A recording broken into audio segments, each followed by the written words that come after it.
Okay, I think we are live. I'm going to double check a couple places. I know there's a little delay. Hey everybody, it's Tracy with Your Personal Journey with Food coming to you live.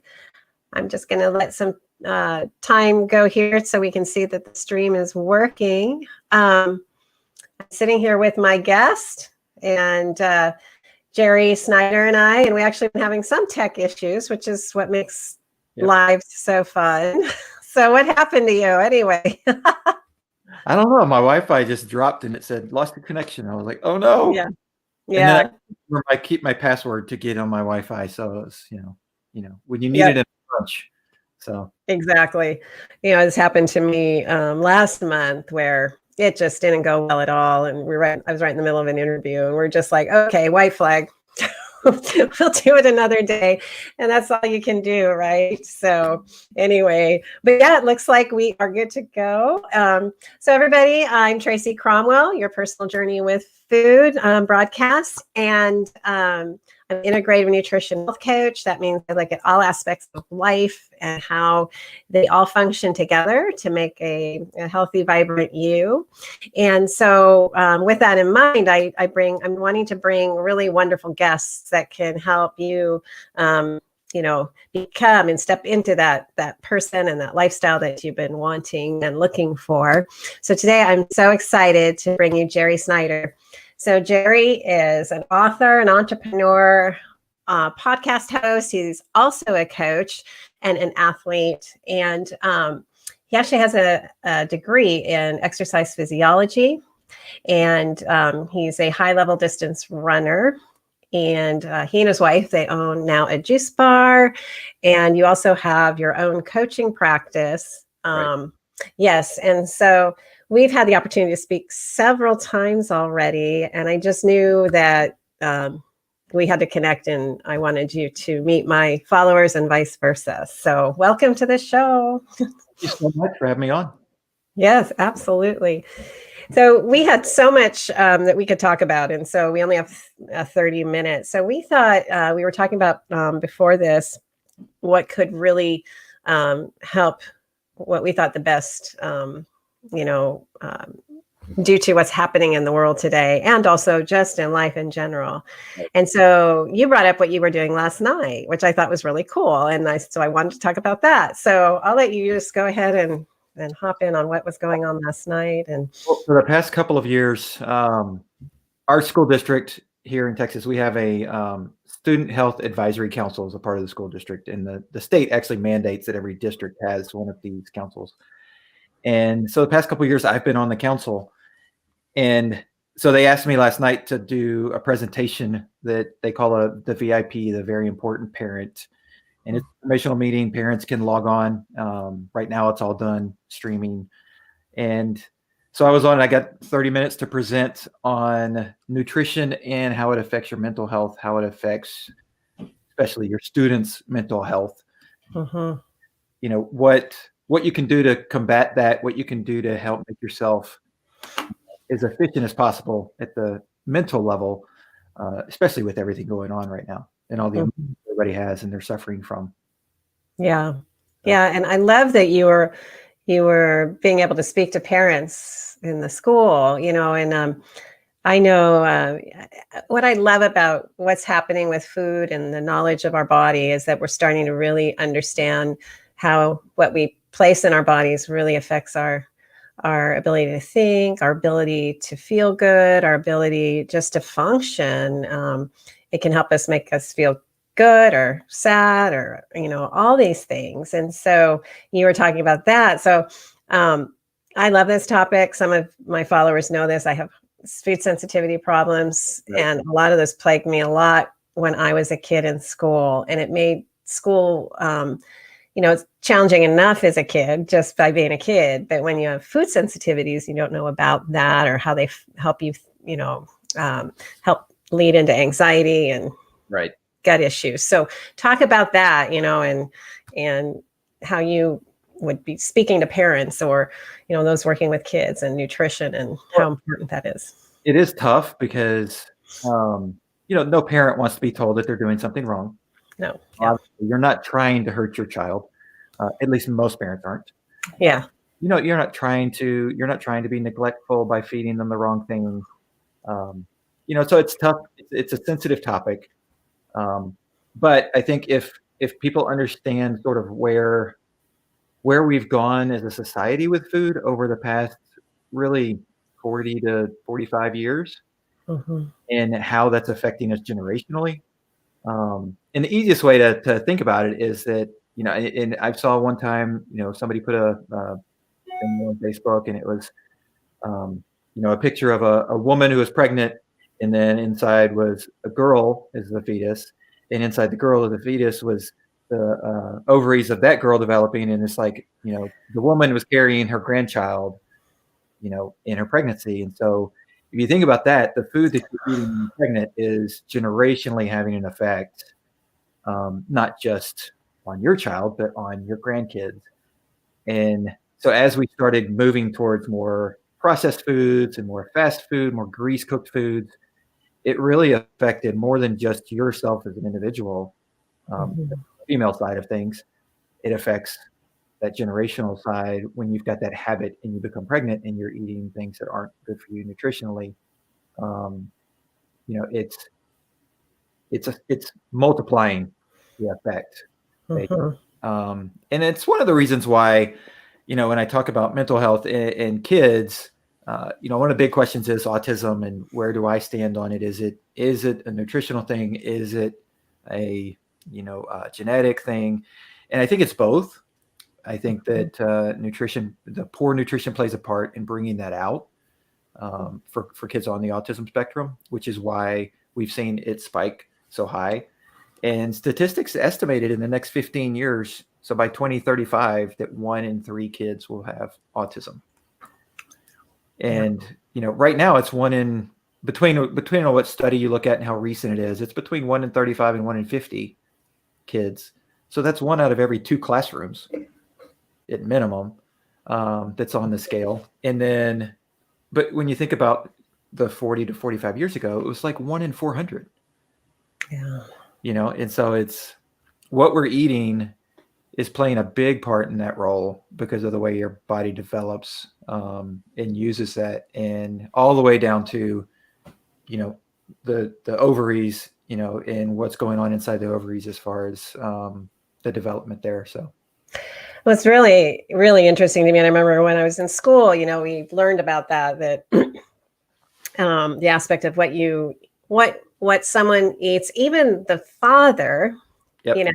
The father as well, Mm-hmm. Will affect the child. And then again, if you have a female, you're also bringing that into your grandkids. And the way you phrased it was, to me, it was okay, I visualized that completely. Right. We know like DNA is passed on. We understand all of that, but what we eat is what triggers cell response and DNA response. And, and if, you'd mentioned in the past, there used to be 1 in 400 children with autism.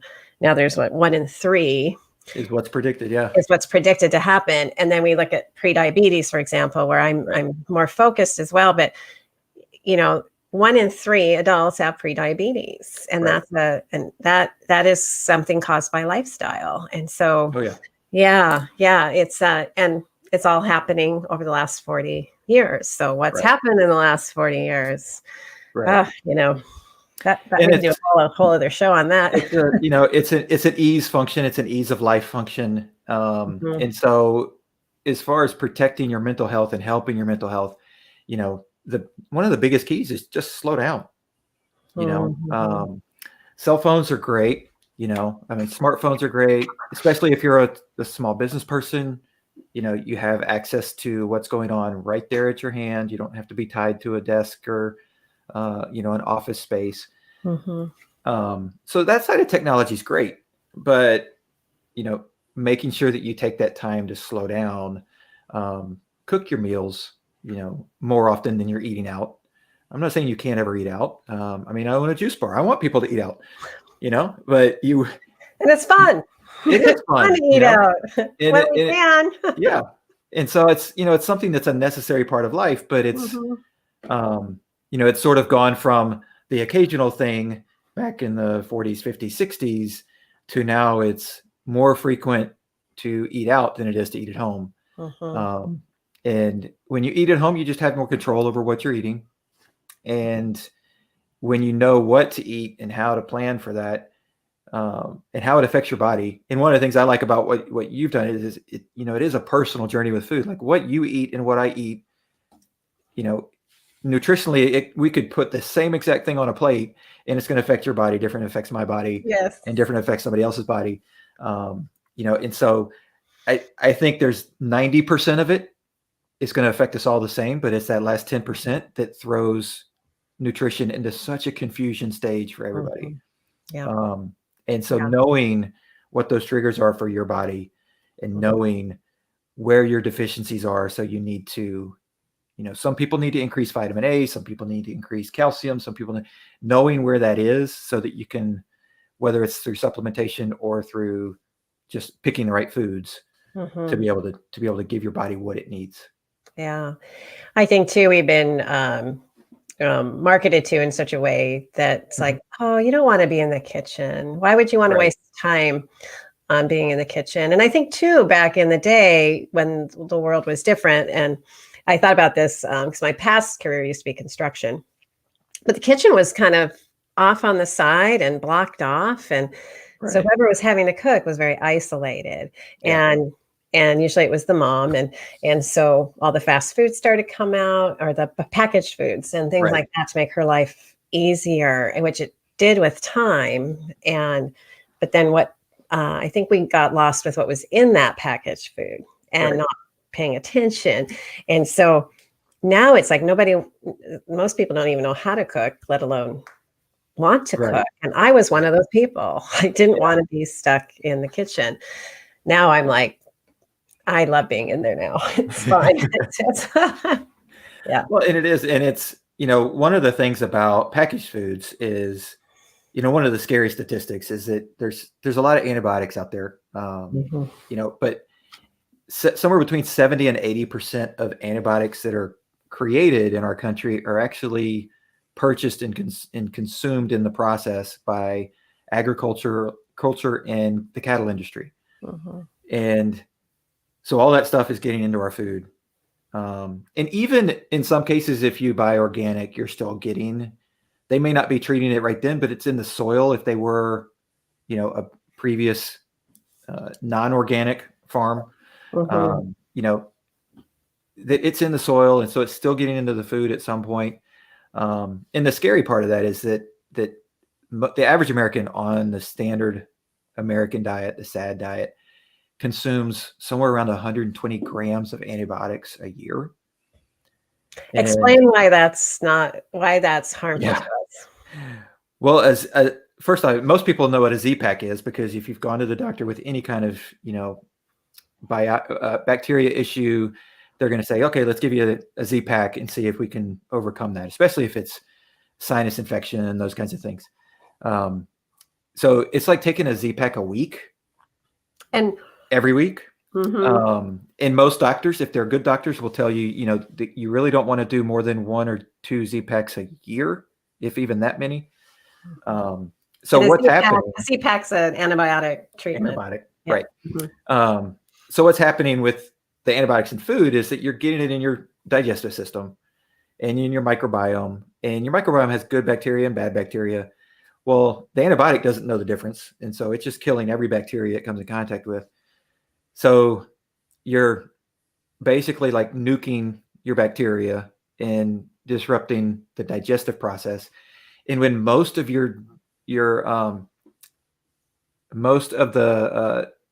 neurotransmitters, sorry, I was losing my word there. No, that was good. Most of the neurotransmitters are created in your gut, and then they're sent to your brain via the vagus nerve, but they're created in your gut. And if your gut doesn't have the bacteria to process the food properly, because it's being killed and it's like trying to defend itself, not necessarily just trying to process the food, you're not getting the neurotransmitters that you need in there, and therefore you're not getting them in your brain.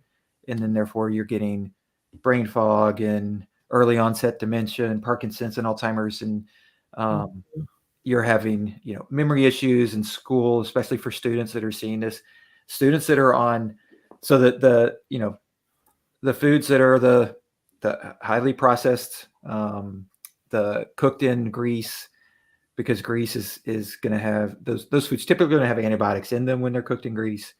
But grease itself is not good for your cells.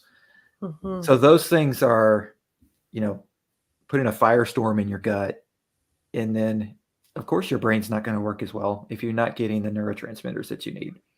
Yeah, and what's hard too is that when we kill the bacteria in our gut, or we're eating constantly a specific processed food, we grow different bacteria. Right. And it's the kind that will cause cravings, and right. It's very dysfunctional for us, and it can, I try so hard so many times not to be on antibiotics, and unless it's very, very necessary. And then I think about it, and I have probably a 90-day replanting mindset. I've got to replant these little friends that just got annihilated, which had to happen for some reason. I'm not opposed to that, but what you're talking about is too, it's in our food, which means they're constantly, for medicinal reasons and cases where we just have to do something like that, makes sense. And then you can take a focused effort to replant and get your gut back. But like you said, and so like you said, if somebody's on that regular old diet and they're consuming antibiotics, well, those are the people that go in and they get their first round of antibiotics and they go back to the doctor 2 weeks later and they're like, it didn't work. Yeah. Because you've grown you've grown like a resistance to, that antibiotic, because you've had so much in your system. And so it's not necessarily that your cells are rejecting the antibiotic, but it's the bacteria. It's like, oh, I know how to deal with you. Get out of the way. Yeah. I deal with you all the time. I'm just going to keep growing. You know? And so you got to hit it with something harder. And when you hit it with something harder, then your 90-day reboot turns into 6 months. 9 months, and then you're putting on weight and you're putting on issues and you're having anxiety issues because your neurotransmitters aren't in it, and it snowballs. For so many people, it snowballs. And what's so challenging is that I think for me, I remember kind of the onset of a lot of the fast foods, but it wasn't anywhere quite as prevalent as it is today.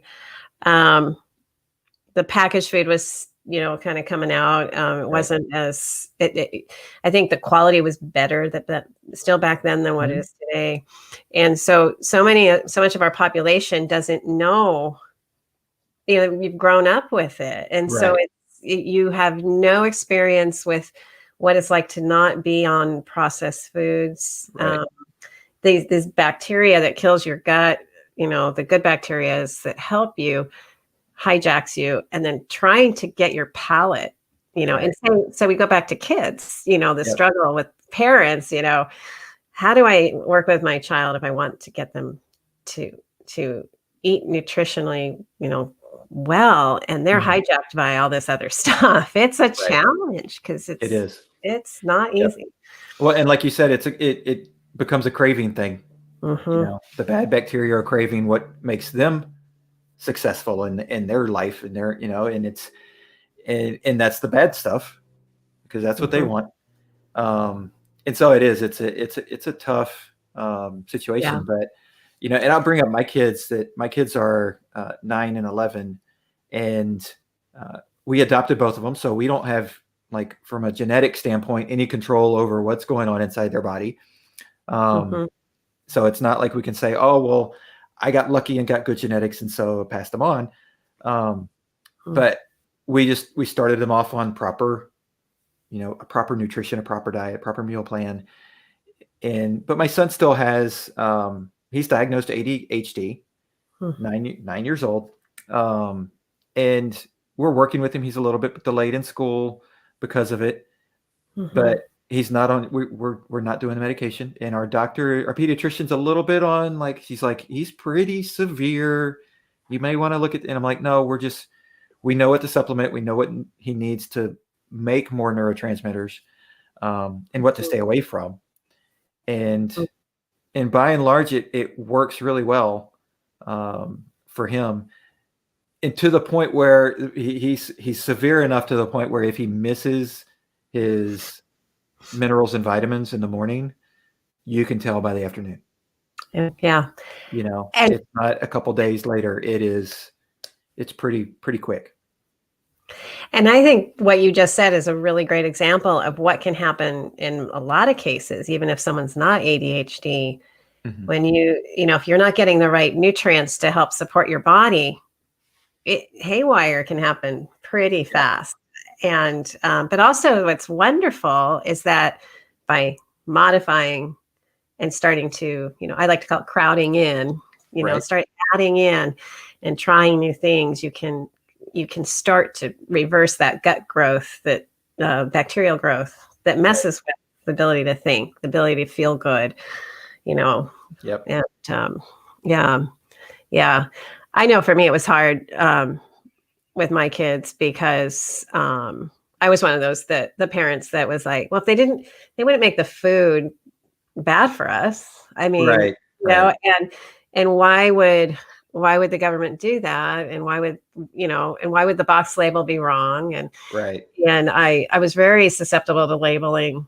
And then I didn't understand how pharmaceuticals affected the cells. I was just over there and in the matrix, is what I call it. And I wrote in the book, it was like, it's like I've taken the red pill, I think it is, where you wake up.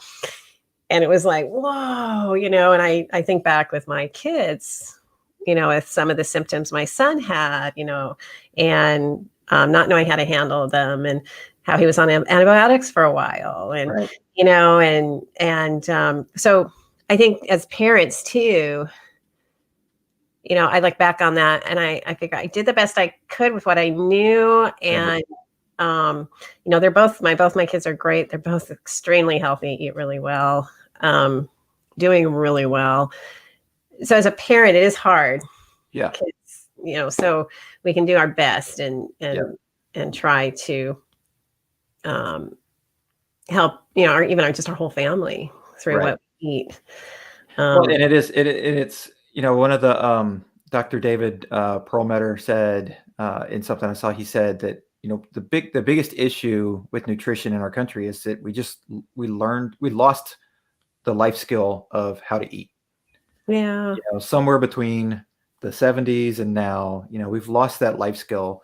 And so it's not something to necessarily, be down on yourself about, or, like you said, you're doing the best you can. It's a matter of, am I researching enough so that I know that I'm doing the best I can? Yeah. Because if my son's ADHD didn't respond to, the different minerals and vitamins and stuff that he's on, then we would probably say, okay, we need to do some sort of medication, just to see what happens. Does it help? Does it not? Not necessarily on it for the rest of your life. But there is a point, like you said, with antibiotics, there's a point where it's necessary to do it. It's knowing, it's having the knowledge of how does this affect me long-term. And I think too is, and for me it was, and I know, again, people are so busy. They're in their work. They're trying to take care of the kids. They're, all this stuff comes up, and I'm going to say it. I didn't want to have to take the time. Right. I didn't want to have to do it. It was just like one more thing I was going to have to deal with. And if I can tell anybody anything, it's so worth taking the time, reading the books, watching some documentaries, and start, figuring out how this vehicle we live in, works. And then it's really kind of fun, you know? Right. Well, and to put a stat on there from is it worth my time to do that? The average American, and this is like all age ranges, but the average American spends almost $12,000 a year handling stress. And most stress is because we're not eating right and we're not sleeping well. Those two basic things. And you can add in exercise, but it's even, you don't even have to take the time to exercise. If you eat right and sleep well, the stress side of it's going to be taken care of. You may not be completely healthy internally, but do you have time to cut into that $12,000 you're spending on all those things to keep yourself stress-free or handle stress? Not stress-free, but just handle the stress you're getting. Yeah, treating the symptom versus Right. really figuring out, why am I so distressed? And that was the other big aha for me, was I would be sitting there feeling really anxious. And I'd be like, God, why am I so anxiety ridden? Yeah. And then I realized, now I know, well, my gut was messed up. I think I told you I had hives the other day. Oh, yeah. Another confession over Thanksgiving holiday. I made a choice to have eggnog. I know I can't eat eggs. I know dairy just is not good for me. I woke up the next day with hives, and I spent 2 days with hives, and then it started to clear up. But at the same time, I was just figuring, well, if I got hives on the outside, imagine Right. what the inside of my body looks like. So my digestion was upset. Yeah. And that will come across as a feeling of anxiety. It's really interesting. So once I started putting that together, it was like, So nutrition, like you think for your kid, your children that are feeling anxious and they're agitated, and so what's going on in their gut, affecting their brain. Yep. Yeah, because it's truly, those are all symptoms. Anxiety is a symptom of something else. Yeah. Deeper going on, and in most cases, there's obviously cases that are outliers or that are true genetic things, but in most cases, it's food related. Yeah. And it's like and so from a cautionary standpoint, a lot of people go, okay, well, I've got these issues. I'm just going to completely change everything and take everything out of my diet and go the other way, which may or may not mean you could have success with that. You may not, but if you do that, you may not necessarily know what the trigger was. Right. What one of those things that you need to avoid, or what two of those things that you need to avoid. And, and that's a stressful thing for people, because they think I have to completely avoid everything I've ever had before, which is not usually the case. Usually it's one or two things that's just going to hit you hard. Yeah. And sometimes too, let's just say you've had a lot of antibiotics and your microbiome is more toxic than not. There's what's called leaky gut syndrome. And that's where, particles, just generically, I'll say particles get into the bloodstream that aren't supposed to get there. And your body is going to look at every food item on the planet as an enemy. Oh, yeah. And that'll cause inflammation in your body, which then all your organs get upset and all of that. And so the great part about food sensitivities is sometimes if it's something like that, you can actually, they'll go away with healing your body. So it's really exciting, to think about it that way. And I'm glad you brought that up. A great visual I like to give people for leaky gut, so that to help sort of explain it, is that like the gut lining is just one cell deep. Like it's not this complicated, like your skin's got multiple cell layers. It's just one cell layer. And so what you want is, we've all, played that old game Red Rover in school, and so what you want is, you want your people right next to you, shoulder to shoulder, you're tight as can be, because nobody's breaking through that from the other side.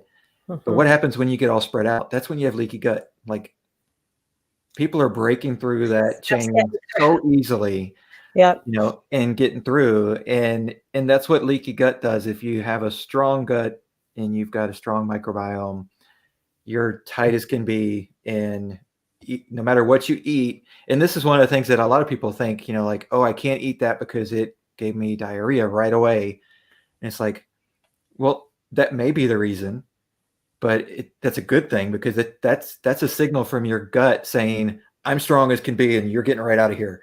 Versus you're going to stick around and contaminate the area. Yeah.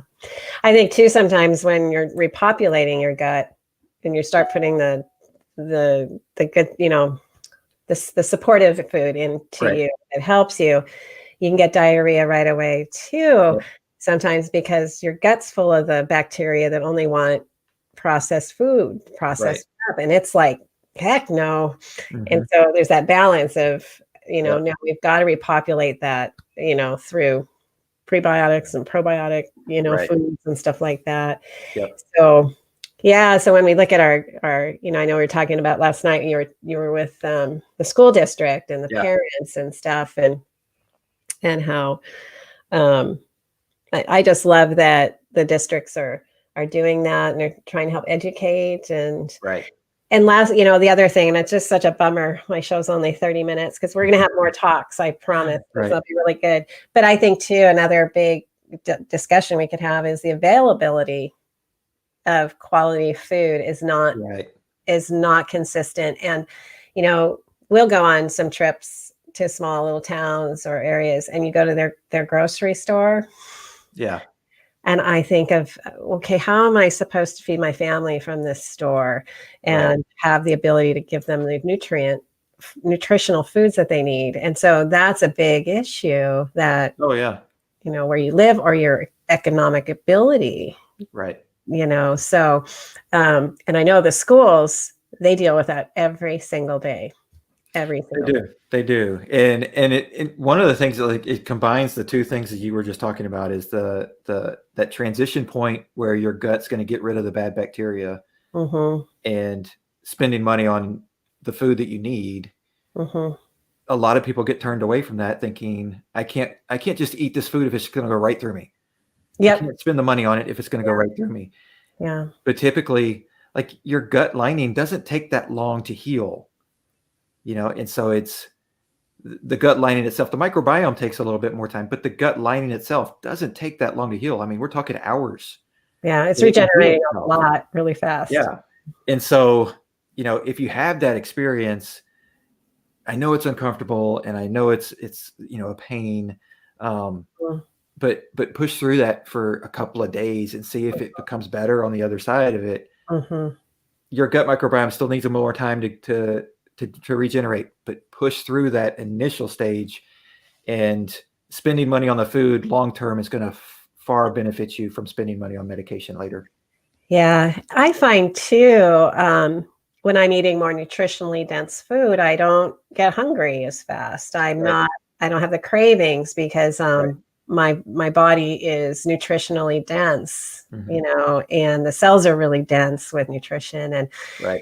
And before I would eat, a plate full of white food, which doesn't mean cauliflower. It means bread and pasta, and canned pasta sauce or jarred pasta sauce. And so my body would be, all right, I just got all these calories, but I'm not seeing much nutrition here. So I need you to feed me again.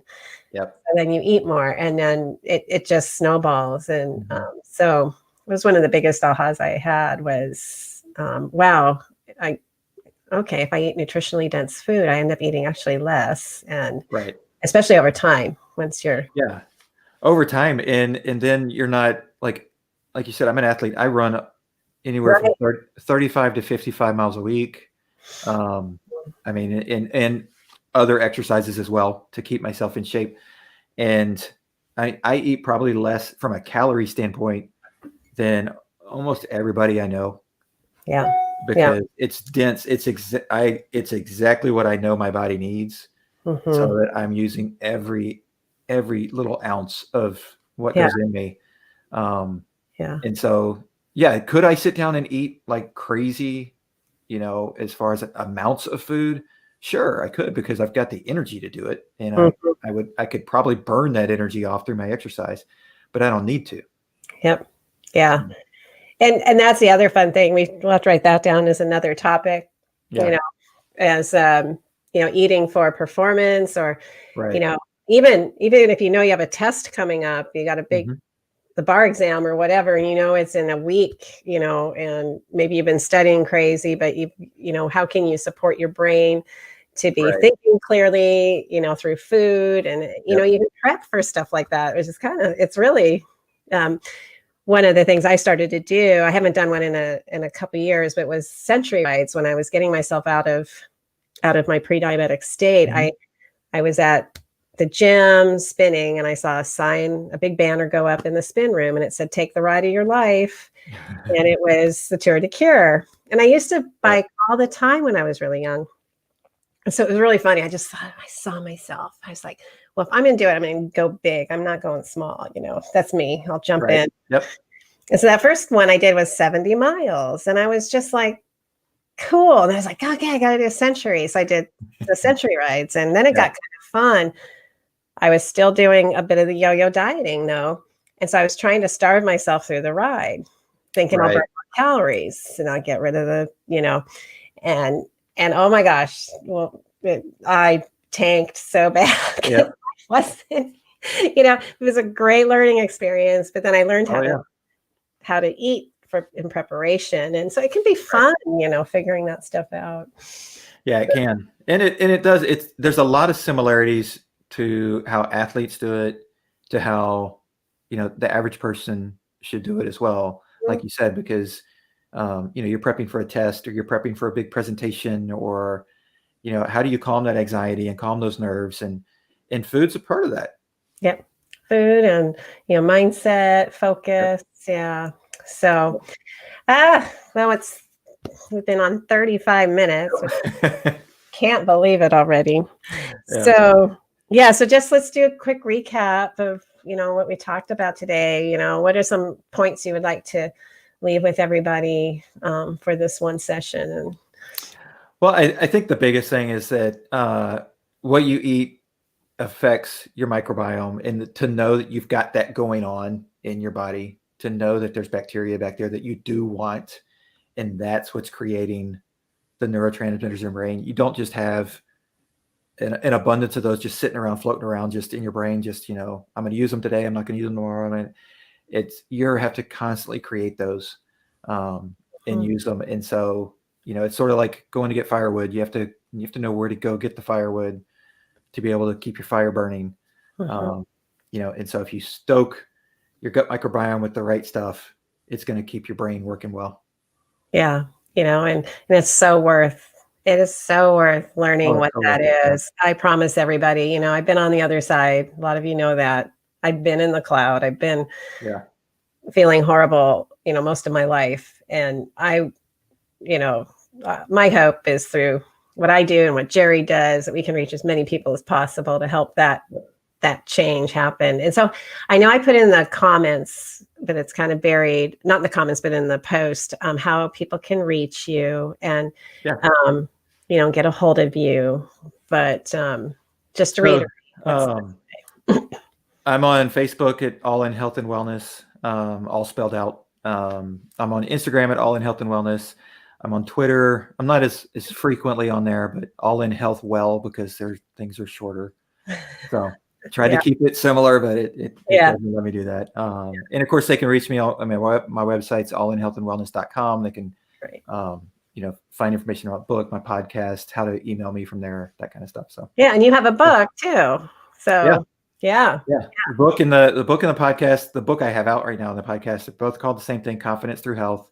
And I have another book coming out hopefully within the next 10 days, my publisher has said. So we're hopefully at those final stages of, we don't think we're going to find anything else that needs to be fixed. Oh, I've so been there. So. I know what that feels like. Yep. So I always thought there's gremlins that live in there, and they'll put something back that you just know you fixed. So anyway, okay, Jerry. Well, hang on. I'm going to close the live feed off. But don't go anywhere. Thanks again for joining me, and it's been fun. Yeah, have a great weekend, everybody, and we'll talk to y'all soon. Okay, bye. If I can do that.